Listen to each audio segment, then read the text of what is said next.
is a lot of major construction happening right now in downtown Salt Lake City.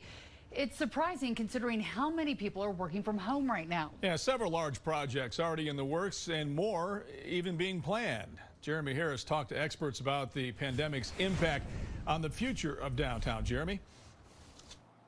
Yeah, well, Mark, look at this. This is the old Carl's Jr. at 2nd South and State Street. It's soon going to be torn down and make way for what will be the tallest building in the state. And even despite the COVID-19 pandemic, downtown seems to be springing with new life.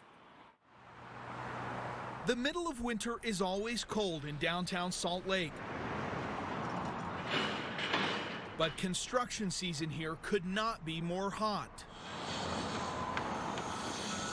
New projects seem to be rising on every block, including this 24-story office tower that's part of City Creek, which is just yards from Liberty Sky, a new residential tower, which is also not far from the new massive convention center hotel, where crews have their foot on the gas. All the signs of a market that has a shortage and demand exceeds supply. Jim Wood of the University of Utah's Gardner Policy Institute says demand for office space may dip because of remote work, but we still got a housing shortage. And even with several large-scale housing projects underway downtown, they're filling up as fast as they're being built.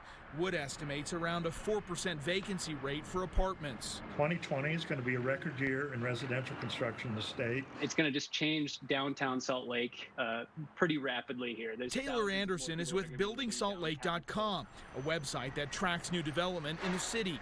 He says even during the pandemic, more people want to live downtown regardless of whether or not they have to come to an office here.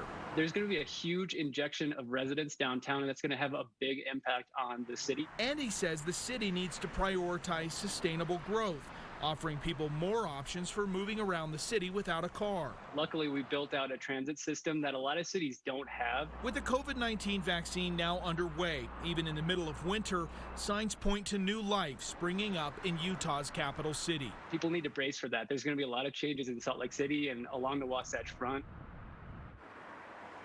And the work on some of these projects like this one here on State Street goes into the night. Now, we'll post links up to Building Salt Lake as well as to a new Downtown Alliance report about the state of downtown.